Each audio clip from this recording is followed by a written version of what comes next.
यहाँ पर हमारे सामने एक घुटने का एक्सरे है। इस वीडियो में हम समझने की कोशिश करेंगे कि कैसे हम घुटने का एक्सरे देखते हैं या फिर कैसे हम इसमें कोई प्रॉब्लम ढूंढते हैं। तो उससे पहले हम इसकी एनाटॉमी को जान लेते हैं कि हमारे घुटने की एनाटॉमी क्या होती है। देखिए, एक्सरे को समझने से पहले हमें अपने पैर की हड्डियों के बारे में जानना होगा, क्योंकि बिना इन्हें जाने हम एक्सरे को नहीं समझ पाएंगे। तो इसके लिए हमें अपनी 3 हड्डियों के बारे में जानना होगा। हमारे पैर में एक हड्डी पाई जाती है जिसका नाम है फीमर। तो ये हमारे घुटने से ऊपर पाई जाती है, यानी कि हमारे जांघ की हड्डी होती है और ये हमारे शरीर की सबसे बड़ी हड्डी होती है।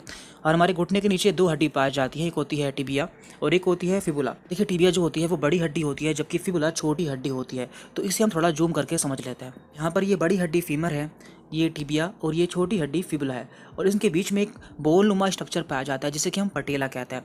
तो ये सभी हड्डी आपस में आर्टिकुलेट रहती है। जब आप अपने घुटने को टच करते हैं तो वहाँ पर आपको एक प्लेट महसूस होती है जिसे कि हम पटेला कहते हैं। यह पटेला ही हमारे घुटने के मूवमेंट में हेल्प करता है।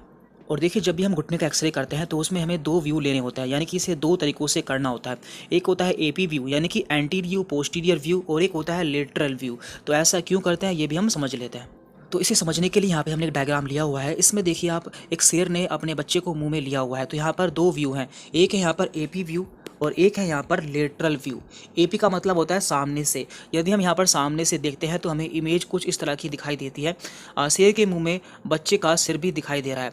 यदि हम इसे साइड से देखेंगे तो यहाँ पर हमें बच्चे का सिर दिखाई नहीं दे रहा है। हमें ऐसा लग रहा है कि शेर ने बच्चे का सिर खा लिया है। तो कभी कभी देखने के व्यू से भी डायग्नोसिस चेंज हो जाता है, इसलिए हमें नी के एक्सरे में एपी एंड लेटरल दोनों ही एक्सरे कराने होते हैं।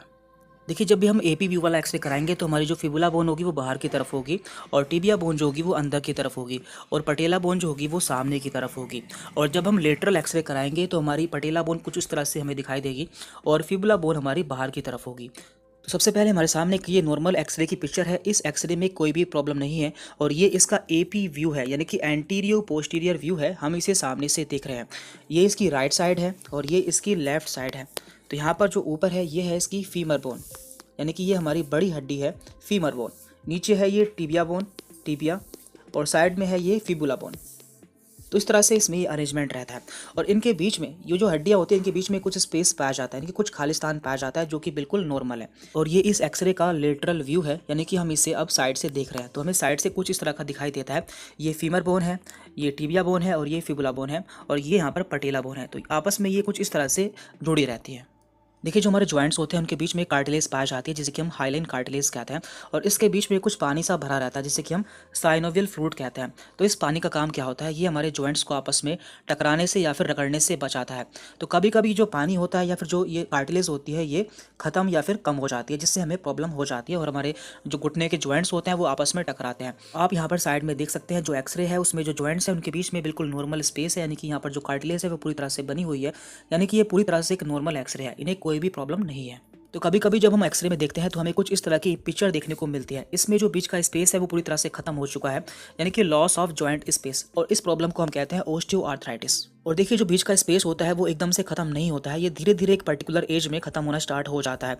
तो इसे हमने कुछ ग्रेडिंग दी हुई है, उसके बारे में भी हम समझ लेते हैं। तो यहाँ पे हमने 4 इमेज ली हुई हैं, जो कि है ग्रेड 1 की, grade 2, grade 3 and grade 4। Grade 1 में आप देख पा रहे हैं जो बीच का गैप है वो हल्का सा कम हुआ है, यानी कि यहाँ से ओस्टियोआर्थराइटिस की शुरुआत होती है। ग्रेड 2 में जो स्पेस है या गैप है वो हल्का सा ज़्यादा कम हो चुका है। ग्रेड 3 में वो बिल्कुल पास आ चुका है। ग्रेड 4 में जो बीच का गैप है वो बिल्कुल ही खत्म हो चुका है। और देखिए, जब किसी को ओस्टियोआर्थराइटिस हो जाता है और आप उसका एक्सरे देखते हैं तो आपको स्पेस कम हो जाने के साथ में साइड में कुछ ओस्टियोफाइट्स भी देखने को मिलते हैं, यानी कि यहाँ पर जो हड्डियाँ होती है उसमें से कुछ पॉइंट्स निकल जाते हैं जिसे कि हम ओस्टियोफाइट्स कहते हैं। ऐसा क्यों होता है कि जब हमारी दोनों हड्डी आपस में टकराती है तो उससे यहाँ पर प्रेशर जनरेट होता है, जिससे यहाँ पर हल्के हल्के पॉइंट्स निकल जाते हैं। तो इन पॉइंट्स को हम ओस्टियोफाइट्स कहते हैं। तो इस तरह से आप घुटने के एक्सरे को पढ़ सकते हैं या फिर उसकी रिपोर्ट को समझ सकते हैं। साथ में हम यह भी जान लेते हैं कि हमें नी रिप्लेसमेंट सर्जरी की ज़रूरत कब पड़ती है, जिसे कि हम आम भाषा में घुटना चेंज कराना बोलते हैं। देखिए, ग्रेड 1 एंड ग्रेड 2 को कुछ एक्सरसाइज के द्वारा और अच्छी डाइट से हम ठीक कर सकते हैं। ग्रेड 3 को भी हम कुछ हद तक ठीक कर सकते हैं, लेकिन ग्रेड 4 की कंडीशन में हमें नी रिप्लेसमेंट ही कराना पड़ता है, क्योंकि ऐसी कंडीशन में जो हमारा बीच का गैप होता है वो पूरी तरह से खत्म हो चुका होता है। कि नी रिप्लेसमेंट सर्जरी के दौरान घुटने में मेटल का इम्प्लांट लगा दिया जाता है, और ये सर्जरी कैसे की जाती है इस पर भी हम जल्द ही वीडियो अपलोड करेंगे।